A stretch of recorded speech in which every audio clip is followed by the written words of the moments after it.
দক্ষিণ আফ্রিকার দ্বিতীয় ইনিংস শেষ 153 রানে। ইডেন টেস্ট জিততে ভারতের প্রয়োজন 124 রান। এক ওভারে 2 উইকেট নিয়ে দুর্দান্ত সিরাজ। জাদেজা নিলেন 4 উইকেট। আপনাদের জানিয়ে রাখবো, গতকাল থেকেই যেমনটা ম্যাচের ভবিতব্য আশঙ্কা করা হয়েছিল যে এই ম্যাচ আড়াই দিনের মাথায় শেষ হতে চলেছে, অর্থাৎ আজই এই ম্যাচ ইতি টানতে চলেছে। এবং যেখানে গতকাল বিকেলের দিকেই মনে হচ্ছিল যে দক্ষিণ আফ্রিকার লিড কিন্তু 80 থেকে 90 পর্যন্ত গড়তে পারে, তবে ইডেনের গুণে পিছে এই মুহূর্তে যে লিড রয়েছে দক্ষিণ আফ্রিকার, অবশ্যই কিন্তু সেটা বলার অপেক্ষা রাখে না। এই মুহূর্তে আমাদের সঙ্গে ফোন লাইনে রয়েছেন কলকাতা টিভির যুগ্ম সম্পাদক গৌতম ভট্টাচার্য। গৌতম দা, অধিনায়ক টেম্বা বাভুমার যে লড়াই, সেই লড়াই কিন্তু এই লিডটাকে একেবারে 123 রানে এই মুহূর্তে নিয়ে গিয়েছে। আর সেক্ষেত্রে দাঁড়িয়ে ভারতের কাছে এই ম্যাচ কতটা কঠিন হতে চলেছে? বেশ কঠিন, কারণ 2 উইকেট চলে গেছে, হাতে আছে তোমার 8 উইকেট, টেকনিক্যালি কিন্তু আছে 7 উইকেট। কারণ শুভমান গিল ব্যাট করবেন বলে মনে হয় না, তিনি এখনো হাসপাতালে রয়েছেন। এরকম ঘটনা আছে, হাসপাতাল থেকে স্যালাইন চলছে, এরকম অবস্থায় তুলে এনে বডি লাইন সিরিজে ডগলাস জার্ডিন তার টিমের একজন ব্যাটসম্যানকে ব্যাট করিয়েছিলেন স্যালাইন খুলিয়ে। এখানে প্রবলেম হচ্ছে, যেহেতু ঘাড়ের ব্যথা স্প্যাজম, তাতে সেভাবেও আনা যাবে বলে মনে হয় না। সেক্ষেত্রে 7 উইকেট হাতে আছে, তোমার 114 রান করতে হবে। এমন উইকেট, যে উইকেট খুব একটা খুবই বিপজ্জনক, সেখানে কিছুটা খেলা ভাগ্যের উপর চলে গেছে। ইনগানসে 4th ইনিংসে সবচেয়ে বেশি রান চেজ হয়েছে 117, আর এখানে তুমি নিজেই বললে যে 124 রান চেজ করতে হবে। কাজেই ভারত এখনো, আমি বলবো ভারত কিছুটা এগিয়ে আছে, কিন্তু ভারতের কাজটা খুব সহজ নয়। ভারত হয়তো এই মুহূর্তে আমি বলবো 52, দক্ষিণ আফ্রিকা 48। একদমই গৌতম দা, এবং আপনার কাছে শেষ প্রশ্ন, যে ম্যাচটা শহরবাসী হিসেবে উপভোগ্য ম্যাচ 4 থেকে 5 দিনের হওয়ার কথা ছিল, সেই ম্যাচটা আড়াই দিনের মাথায় শেষ হয়ে যাচ্ছে, এবং সে জায়গায় ইডেন গার্ডেন্সের জন্য একটা খারাপ বিজ্ঞাপন হলো না? কারণ 6 বছর পর যে ম্যাচটার জন্য অপেক্ষা করেছিল শহরবাসী। অত্যন্ত খারাপ বিজ্ঞাপন হলো, কারণ দিনের শেষে কেউ মনে রাখবে না যে ভারতীয় কোচ চাপ দিয়েছেন। দিনের শেষে এটাই মনে রাখবে যে ইডেন গার্ডেন্স একটা টেস্ট ম্যাচের আয়োজন করেছিল, যেখানে উইকেটটা এত খারাপ ছিল যে কেউ উইকেটের উপর আস্থা রাখতে পারেনি। আন্তর্জাতিক ক্রিকেট বিশ্বে ইডেন গার্ডেন্সে খুব খারাপ বিজ্ঞাপন হলো এরকম একটা কুৎসিত উইকেট তৈরি করার জন্য।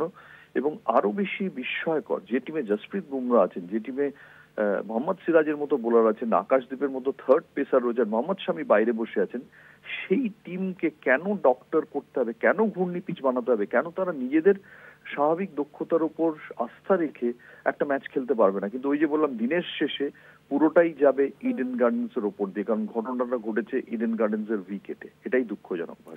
ধন্যবাদ জানাবো গৌতম দা আপনাকে। আমাদের কলকাতা টিভির যুগ্ম সম্পাদক গৌতম ভট্টাচার্য ছিলেন ফোন লাইনে।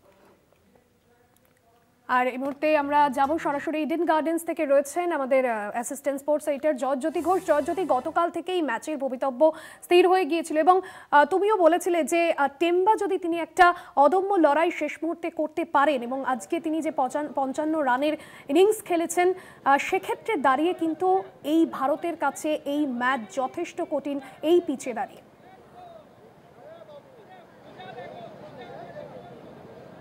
একদমই ভাস্বতী, দেখো টেম্বা বাভুমার এই যে অর্ধশত রান, এটা 17 রানের থেকে কোনো অংশ কম নয়। এরকম একটা উইকেট যেখানে দ্বিতীয় দিন থেকে ফাটল ধরা পড়ছে, প্রথম দিনে অসমান বাউন্স হয়েছে, সেই উইকেটে দাঁড়িয়ে টেম্বা বাভুমা থার্ড ডেতে দুর্দান্ত ব্যাটিং করলেন এবং captain leading from the front, একই সঙ্গে ক্যাপ্টেন্স নক খেললেন টেম্বা বাভুমা।